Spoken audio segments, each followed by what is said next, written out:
Net profit. We're going to fix net profit.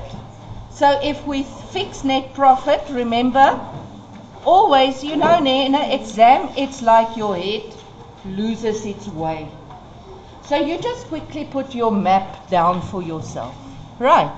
I know it feels stupid and you think you are wasting time, but you're actually not wasting time, because this is going to save you, because you see it's an accrued plus net profit plus. Accrued plus net profit minus. You get what I'm saying? Okay. So let's go on. We are done. We have done the... Oh, now my head is all democrat. We've done the tenant, ne? We've done that one. We've done the profit and loss. So the only thing that's left is the income tax. Okay, now, you will have a net profit before tax,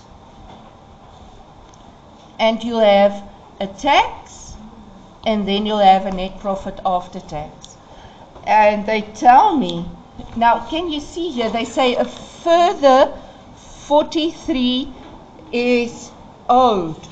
So if I draw my T account for SASH, ne, we still owe SASH 43,000.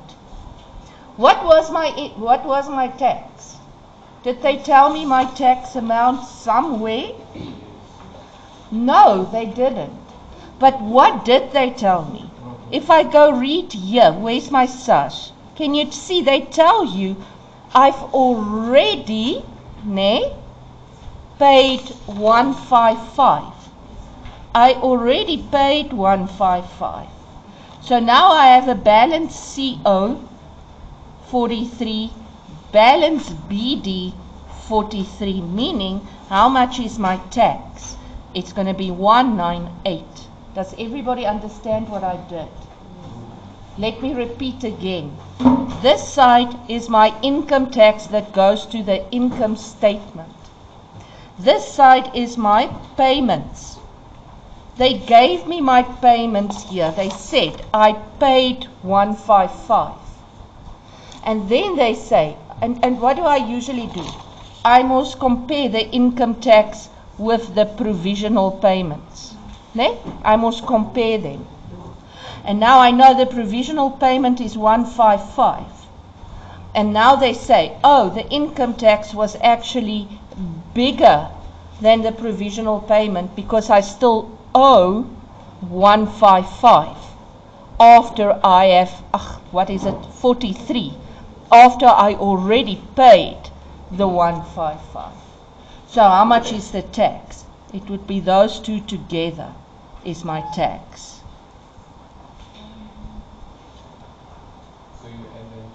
Yes. If they said we overpaid such, you would have subtracted it. Okay.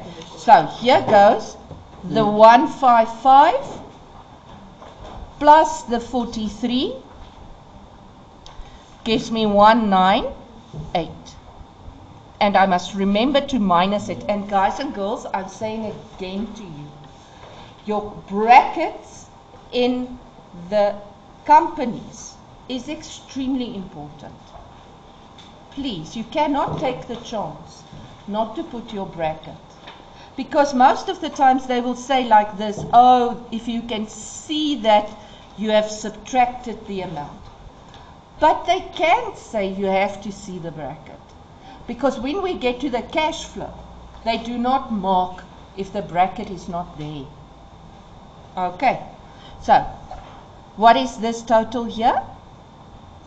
I'm going to save this. Okay. So now the retained income note. And according to the test, you struggle to do this. So I hope that you have spent some time in it again before you write Thursday again. So the first thing you do is you write down your format, which, by the way, is a way for me to see if you studied or not. Because if your format is wrong, it means you did not study. So your format for retained income is net profit after tax. And you somehow immediately transfer that. Then you have repurchase. Now the repurchase above average, what you do is you immediately go draw your two brackets there. Okay? And then you have your interim and your final. So what do I do? Repurchase above average. What do they tell me? They say here, we repurchased 360. Can you see this is your note? If you think about it, can you see there's your units and here you will put your rands. Can you see it's your note? So I had 2 million shares at a book value of 7.6 million. I repurchase 360. That 410, for the millionth time, that 410 is the total price I paid. I need to go see what was the average price, then I can get the above average. The average goes to the ordinary share capital, the above average goes to the retained.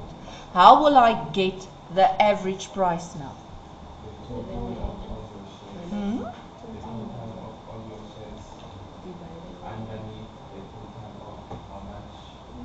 Okay, if I look at this, because you're going a very long route now here, just look at this.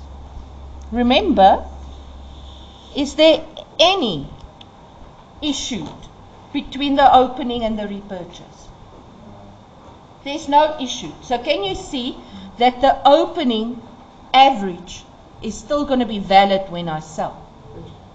Okay, so literally what I'm going to do is I'm going to say 7.6 million divided 2 million. And what is my average price?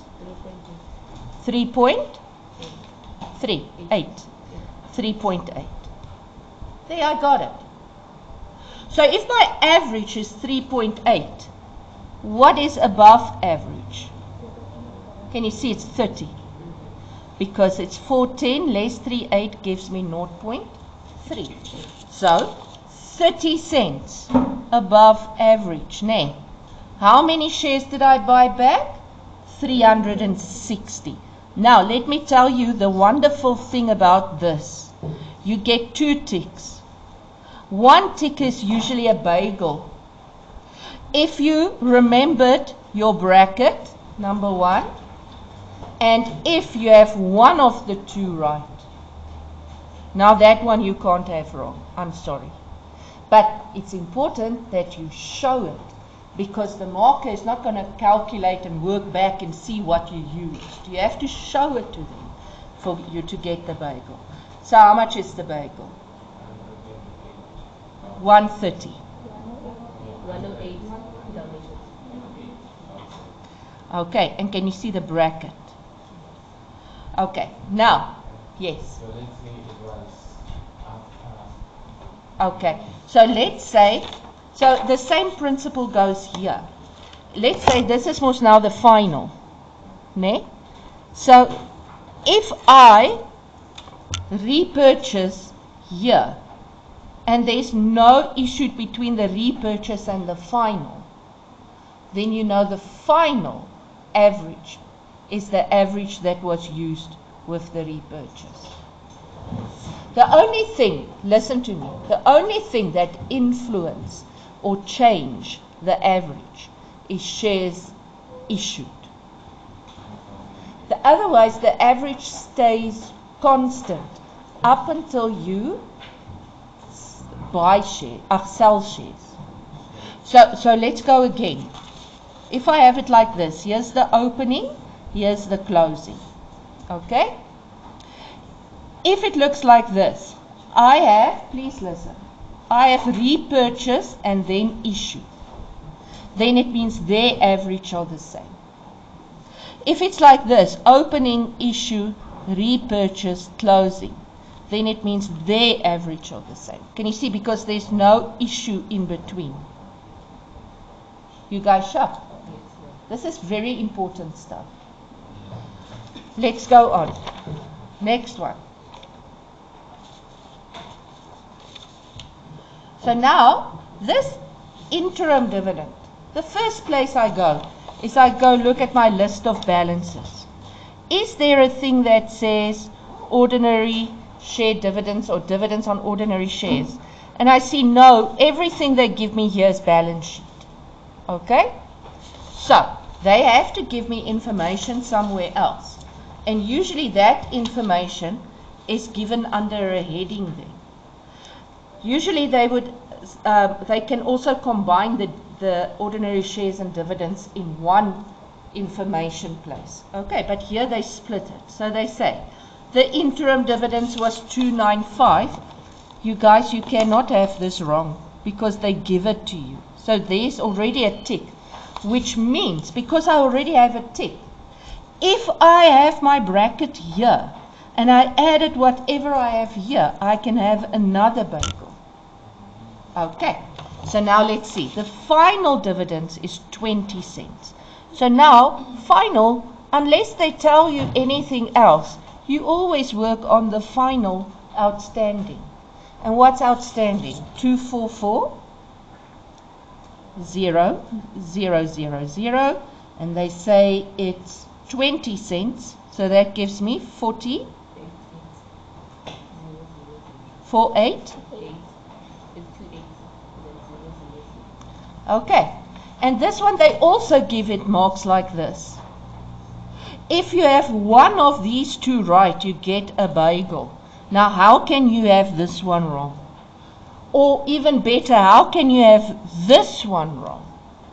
You see? So you are for sure going to get a bagel. Then again, if you say this, okay, so block and top quickly. 783 200. So this plus minus minus equals another bagel. Yes, Tika. Did I forget the advertising here at the net profit? Okay, so this is wrong. And this is wrong. Okay, so let's do the advertising. I'm someone going to prop it in there. So the advertising, they say for me, 9,800 of an advertising contract applies to the next year. Now, if it's the next year, it means it's prepaid expense, which will make my net profit more. So I'm going to add the 98. Okay, so if I add 98 to 501,700, what does it give me?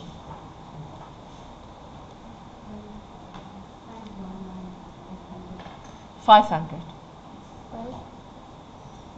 511?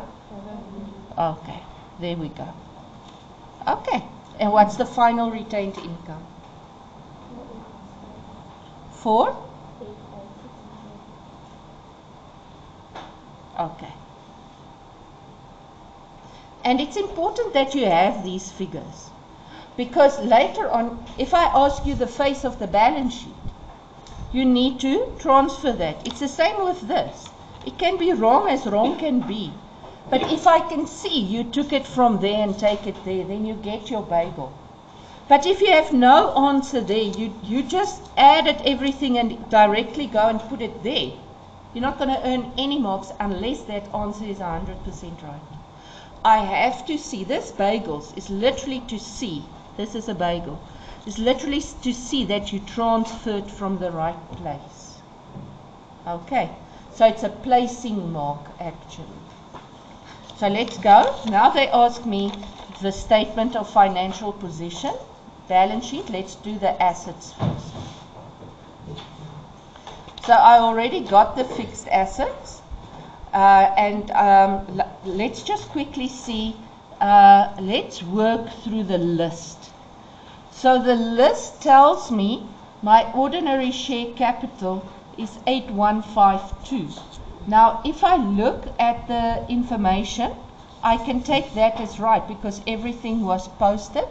How do I know everything was recorded? Because they do not tell me that there was something not recorded. Okay, and what's the bookkeeper's job? Is to do it. So we assume he did his job. So I can go and I can go put in the 8152, which they, by the way, already did. Okay. Retained income, I'm not going to use the one in the trial balance, I'm going to transfer the one that I just calculated. And while I'm there, I'm somewhat quickly going to add it also, because this is easy marks. So there's a bagel and a bagel. Easy. Next, yes?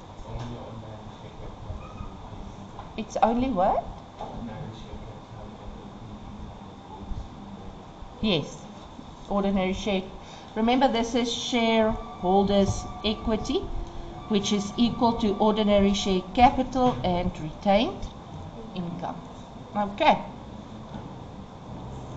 Next one is the loan. So the loan I'm going to keep on hold because there might be something going on there.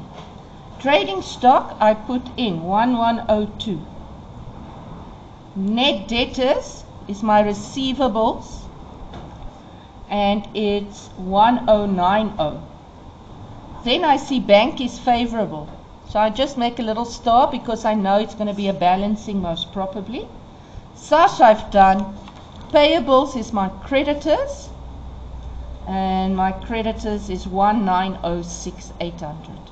And all of this is easy ticks. So now let's go look. They did the net profit thing. So my provision for bad debts was increased with 65, meaning this will decrease with 65. Does that make sense to you? Because my debtors less provision gives me my net. So if my provision is increased, it means the minus amount is now more, which means the answer is going to be less. You guys with me? So in other words, they took the debtors less the old provision, and that gave me the net debtors, right? But now this provision is going to increase. So that amount is becoming more. This is constant. So then it means that guy is going to decrease. Okay? Because I'm subtracting more.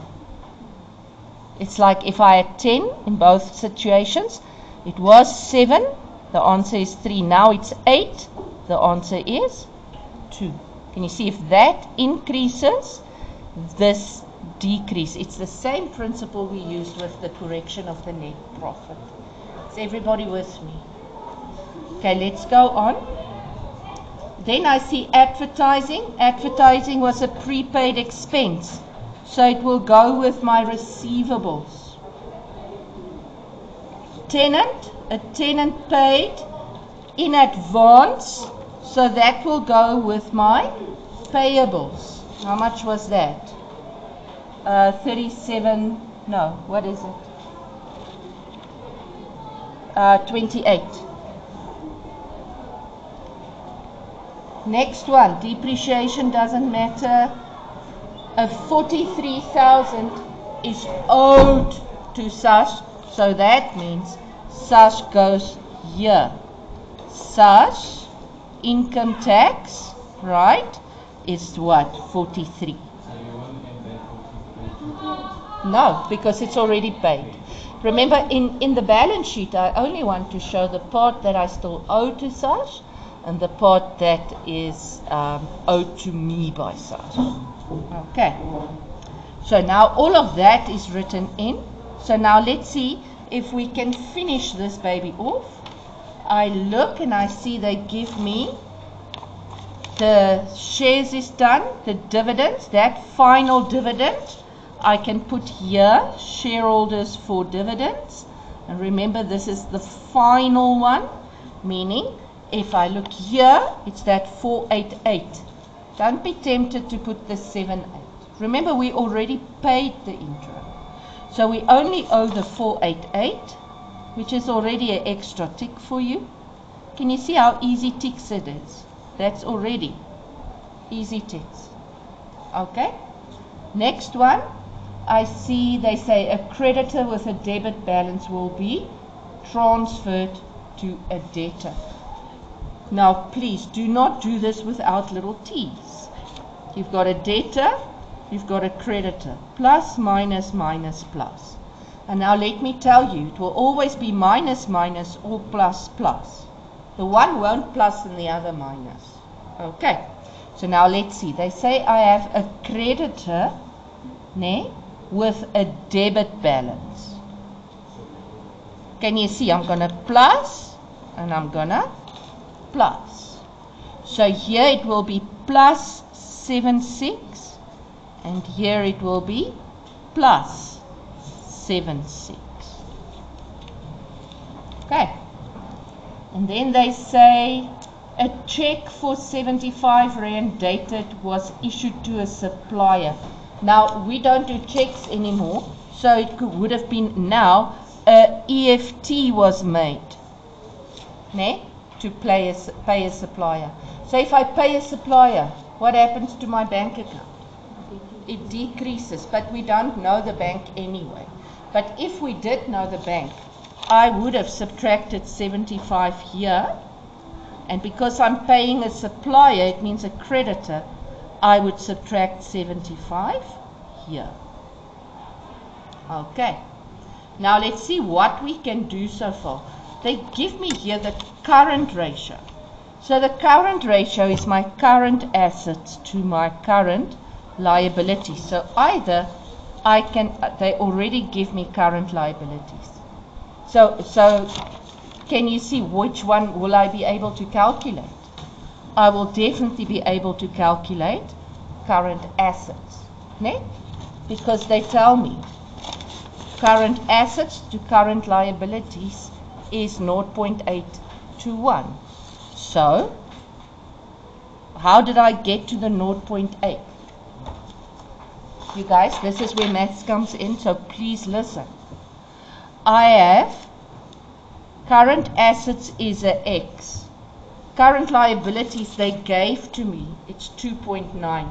Oh, sorry, it's 2.9. Okay, so it's 2.9. Now they tell me, in the end, this is 0.8 and this is 1. How do I get this thing 1? I divide by 900. And what I do this side, I need to do this side. But this side isn't going to give me 1. This side is going to give me what? 0.8. See? Yes. Yeah. So now, how will I solve x? I will solve x by saying 0.8 times 2.9, and that gives me what? Say again.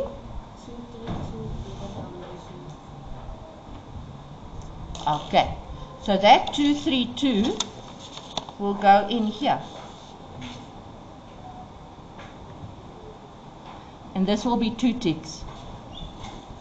Can you see it's not worth breaking your head about if you don't know how to do it? But can you also see it's not that difficult that you can't do it? The next one they give me is they say that current liabilities, that's already printed. The current portion of the loan is the balancing figure. So what are they saying? They are saying to me here, can you see they didn't give me anything for the loan?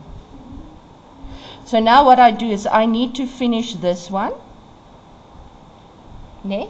What will that give me? No, give me payables first. Anybody with a problem here? So now I can get my current portion by saying 2.9 less my loan.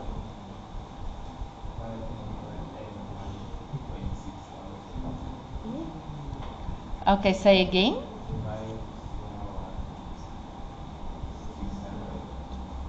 Okay, and that 501,600, can you see we're working backwards now? I know that this guy will go there. Okay. So how much is my long-term loan?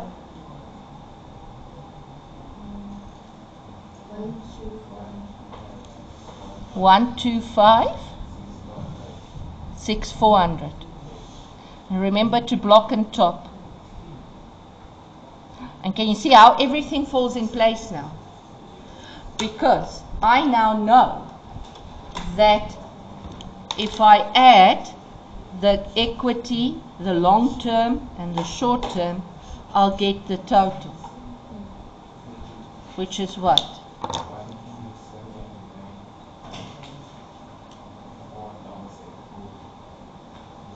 Okay, and I know immediately that one will go up here. Okay, so it gives me 1,2,794,000. Can we stop talking and pay attention? So now I know I've got this guy, and I know that basically if I add the non-current and the current, I will get the total. So the 12,7 less the 2,3 gives me what?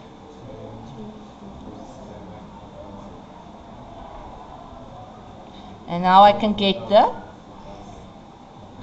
10,4, not 5. Okay, less the 9,9 will give me the fixed deposit. 5. 0900. Okay, I can work out, and I'm not going to finish it off. You can do it. Your receivables, which is all of this, will give me here. Then I know the 2,320 less this will give me the balancing figure.